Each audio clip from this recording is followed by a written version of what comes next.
welcome to Courageous Girls, Women and Children Initiatives platform. Today we're going to be talking about the gender-based violence and the COVID-19 pandemic as it affects the girl child. We're all aware of the COVID-19 pandemic, which has actually affected the world like wildfire. It has actually spread like wildfire, and the world leaders, they've actually put some necessary measures to limit the spread of this virus. But then, when putting these measures to limit the spread of the virus, they actually did not take into cognizance the girl child. Yeah, you have a point. So that's it. Because a lot of people find there's this measures of having lockdown, there's restriction of movements, The quarantine, travel and ban, yes, closure of lockdown, schools, yeah. which has actually made these kids to be at home with probably their abusers. What do you have to say about that? Yes, the thing is, the government put in some measures in order to curtail the spread of this COVID-19, which is the quarantine, the lockdown measures and all that. Majority of these girls are exposed to the risks of being sexually assaulted, because studies shows that 80% of abusers of these young girls, those perpetrators of this sexual assault, are people close to the victim. So making those girls to stay at home, not going to school, not going anywhere, just to stay at home in order to, keep them safe from this virus, is actually exposing them to be sexually assaulted. Not just sexually assaulted, like research also has it that during any pandemic or emergency situations, that the girl child or the female gender, they're actually more at heightened risk of violence in the society. Yes, violence in the society. Be domestic, be domestic, any form of violence. Yes, but I was actually channeling. I was just trying to throw a little light on the sexual assault part. Okay. Yes, because most fathers assault children, neighbors assault. Sure. We've handled some cases whereby we see very close neighbors assaulting, Family members, yes, and all that. These are people they trust so much. Yes. They can go to their houses and all that. So because of they are made to stay at home, they are exposed to a higher risk of being sexually assaulted by those people. Because the abusers are also made to stay at home. Yes, they are not going anywhere, so they don't have anything doing except thinking of how to prey on young girls. Okay. Yes. So even outside that, you made mention of other violence, like child maltreatment.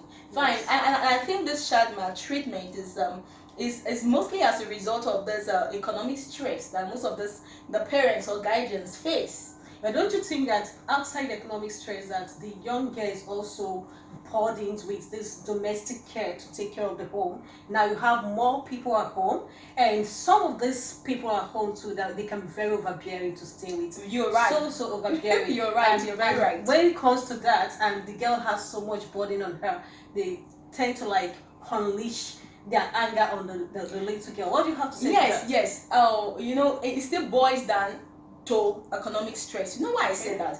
There is the lockdown. Businesses are not open. No, nothing is open. Nothing is working. Money is not coming in. The parents, guardians have the responsibility to provide food for the family. So we know that the girl child, she's one overseeing everything, trying to make sure the house, everything is in order. But when these parents, these people are frustrated, they are burdened with how do I provide the next meal, and they tell you to remove that remote control from the chef. They go out and come back and still see the remote control. I bet you they will not even look at the boy in the house. Where is this girl? The next thing is they will unleash the anger on the girl. I think it's the economic stress, because if everything is going, they have money, there is food and all that, and they are made to stay at home. When everything is provided for them, there will be joy. With joy. So I think the economic stress is what makes these parents to unleash as into maltreat these people, unleash a lot of frustration on this girl. Outside that, we know that we have people that actually maltreat this girl. Normally, people living with other people, they tend not to see this girl as theirs and all that. We had a situation like that because we handled some cases of maltreatment. Remember when the woman even burned the girl with a hot knife, the youngest staying with her and all that. So we have those kind of class of people. But I'm just trying to relate it from the pandemic point of view. That's why I'm saying that it's the economic stress that will make parents or some guardians to really unleash their frustration on the girl. The boy will be there, but he will not even feel an inch of that stuff. So I just feel so. So at this point, we can actually say that okay, there's this negative effect on the girl child because there's something we all need to understand that whatever happens to the girl child at childhood, it affects them profoundly in the long run. In the future, yes. You're very right. Yes. You're very good at that. Another thing is, and because of the economic stress that came along with this pandemic, some to survive becomes a problem. So in order to survive, they go exchange their bodies for money. Yes. True. But a lot of people have actually forgotten about that because initially people took it as a joke to say, oh, in 9 months' time, that's when we'll start seeing all these women and all that. Yes. Forgetting that the girl child is also at risk of getting such, coming in contact with such people and then getting pregnant also. Yes. So we're actually looking at in some months' time, as in a few months from now, what's going to happen to this girl child. We're going to see more of the teenage pregnancies. Yes. Right? Yes. Don't you think that there are some things that the government needs to put in place whenever they're making a pandemic policies as regards the girl child? Yes, I think the government have to put the girl child into consideration when making policies concerning this pandemics. You know there's gonna be future pandemics and all that. We know because we're living. So the government has to put the girl child into consideration because the girl child is more at risk.